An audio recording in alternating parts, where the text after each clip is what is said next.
If you wake up as a 4 out of 10, you should be walking out your door at least as a 7 out of 10. Okay?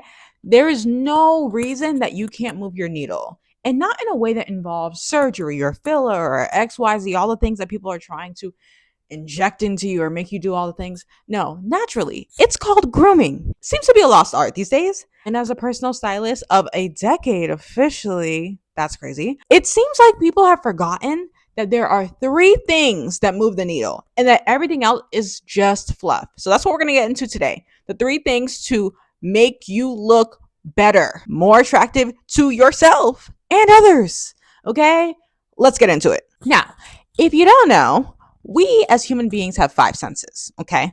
You know what they are. Do a little hearing, do a little seeing, a little tasting, smelling, touching, all of that. And as we do have 5 senses, we are always subconsciously looking for those senses to be activated. It's why you get so excited when you feel something that's really soft randomly. You're like, ooh, feel that. Like you'll literally pass it to your friend.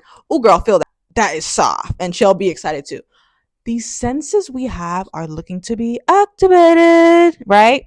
So when people say things like, I wish that the world just wasn't so vain, stop trying to criminalize and demonize the fact that we have eyes that want to be activated in the same way that like we want to touch something really soft. We want to see something pleasing to the eye, right? And that does not mean one standard of beauty. That is where you lost me. That's where I'm like, all right, see, now you're going down this evil little rabbit hole where we all have to look like this one person, which it's working really well. But I digress. Okay. What we really mean is, how can you groom yourself to look better? Period. It's done. That's all we want to know.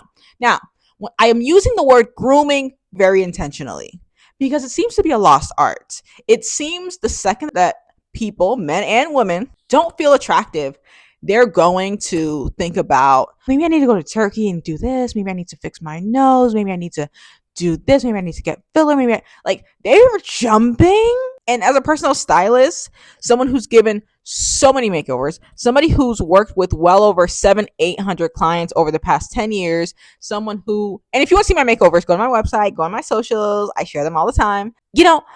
As someone who does this as a living only, this is my only job, I'm telling you, you are missing the fundamentals. It's like building a house, and instead of pouring in the concrete, you're worried about what chandelier to put inside. Baby, you'll be lucky if that chandelier ever gets hung, okay?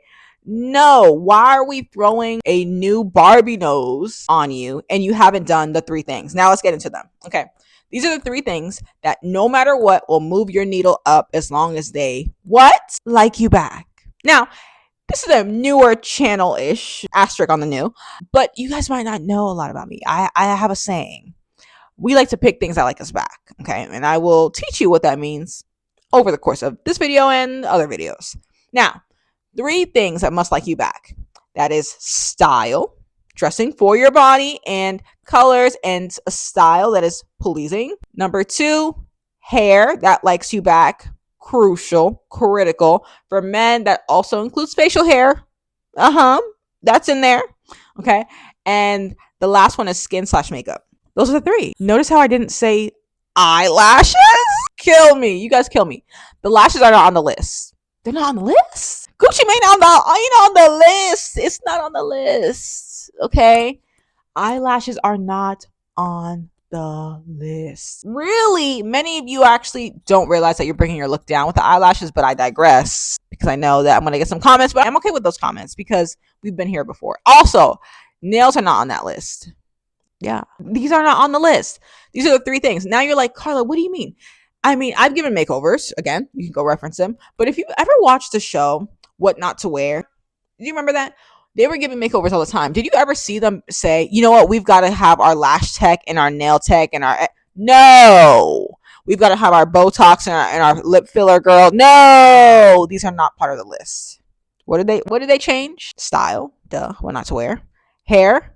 Skin/makeup. That's the list. Now, let's get into it. Now, when it comes to style, what are some components that we want to see You picking items that flatter your current body right now. The body you have right now. Not the one from 5 years ago, 10 years ago, right before you had kids. Cool.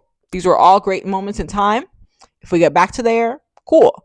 But we want to honor right now. Okay. So whatever your body is doing right now, that's how we want to dress in accordance to. So if you are now more of a pear than you've ever been, then we are dressing for that body type. Okay.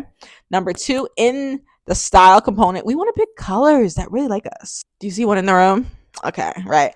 We want to pick colors that like us, but also we want to pick styles that we like and like us back. So what do I mean by that? Like, I don't want you to just say, okay, it's a good color for you, and if it's your body type, you also have to like the clothes. That like, you do have to like the clothes, but not so much so that you're wearing clothes that literally swallow you whole. I see that all the time. I see people wear things and I'm like, that was a choice, but they just don't know any better. So I don't judge them too hard. All right. That's number one. Number two, hair needs to like you back. Hair, I think, is one that women really struggle with, because with clothes, sometimes women will just be like, I'm just gonna wear a yoga set. I'm just gonna wear jeans, whatever, right? They'll kind of try to hide the fact that they don't know how to dress their body under like wearing the most simple plain thing they can find. But hair, you kind of got to make a hair decision no matter what. Even if the decision is a ponytail, you've made a decision. So with hair, you cannot pick just your favorite style. The hair has to like you back. And how do we know it likes you back? It brings symmetry to your face. If your face seems off, something seems weird, your jaw looks more pronounced, your forehead looks bigger, your face looks too round or too long or too... Oh, the hairstyle does not like you back, okay? That is a telltale sign. So the hairstyle needs to like you back in color, in volume, and length. Those are the most important things. Styles can change. Styles, we're not glued to one style, but you've got to know those components. Okay. And then after that, it's skin/makeup. I say skin/makeup because if you can do both, beautiful. Like me, I'm on my both journey. Still working on the skin part. I would say I would rate myself about a 6.5, maybe a 7 out of 10 on a great day, on a great skin day. But I really want to get like a full glow and fully, what is the word I want to use? No discoloration. I have a lot of discoloration, I think, around here. As a deeper brown girly, it happens, and I'm trying to get rid of it. Okay. So skin/makeup, both is powerful. But if you're just going to do skin, make sure you actually have skincare that is now bringing up a glow, making you look more awake, more fresh, more young, like you're rested, right? Because that's going to only help with the hairstyle that you now have that looks amazing, the beard, that everything that you have now, and the clothes. Those three things. Now, there is an asterisk over two things that are not on that 3-thing list. Those are the 3 things that can move you from a literal 4 to a 7. Okay. I'm not saying everyone's going to be a 10. I think that's really, you're asking for too much. I don't think everyone is gifted that gift of beauty. Now, if you are starting off at a 7 naturally, yeah, you can get it to a 10. You can get to a 10 for sure. Now, the 2 with an asterisk, teeth. Let's talk about teeth. When it comes to teeth, we don't all need veneers. We really don't. We don't all need veneers. Talk to a dentist. They will let you know we don't all need veneers. Now, if you have teeth that are very distracting, then yes, that needs to be high on your priority list. Like really high on your priority list. It might have to kind of come before those top 3. Like you got to intermix it in there. But if your teeth are not distracting, let's say you're like, no one really notices your teeth. You barely notice your teeth. They're off-white because that's a real color. Like that's a very natural color. Like that's a great color, actually. Like there's no need for the veneers. You don't need to go get veneers because a lot of times you guys are getting veneers and they don't always fit your face. And so sometimes now I notice your teeth more and not in the best way. So you're kind of better off like keeping the symmetry and the balance there and just low key and going to get them, maybe going to get a little Invisalign, maybe going to get a little whitening. That really would have done it. And your teeth probably would have been a more flattering shape to your natural head shape, but whatever. So that's one asterisk. The second asterisk is the fitness asterisk. Now, the fitness asterisk really only comes into play for those of you who have not done any movement in your body and thus are less confident. I notice things. I noticed that clients that move their body are more confident in their bodies, even if they're not actively losing weight, even if they're like just moving their body enough that they're getting toned, or like they just feel stronger, or they just are proud of themselves. Like there is a confidence that comes from that. So if you don't have confidence in your body at all, if you feel like you're really low on the confidence scale there, then you definitely need to be moving your body so that you feel happier in your clothes, in your skin, being seen. Those are the big asterisks, only if those are two areas that you really struggle in. If you don't really struggle with those areas, you're like, I got braces a while ago, I'm cool with this, and you're pretty active, you work out maybe 3 times a week, you're like, okay, if you're already there, focus on those three.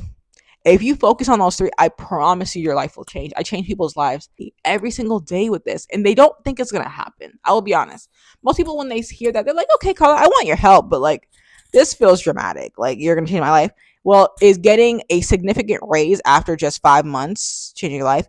Is you now marrying a girl that you never thought you would have had a chance with, but you were finally felt confident enough after your makeover to go up to, and now you're married? Is that changing your life? Okay. I thought so. I just wanted to check. I just wanted to read the room to make sure we're on the same page. So these are the 3 things that we need to do to improve our look. Grooming before surgery, grooming before implanting anything, doing anything, hair that likes you back, style that likes you back, skin/makeup. You'll thank me later, okay? I want to hear from you all. Where are you on your grooming scale? What do you need to focus more on? And do we have any fashion questions? Do we have any style or personal styling questions? If so, drop them below. That's all I've got for you. Until next time, toodles. And don't forget to subscribe, people. So many of you guys are just watching and liking. Subscribe every now and then, okay? Toodles.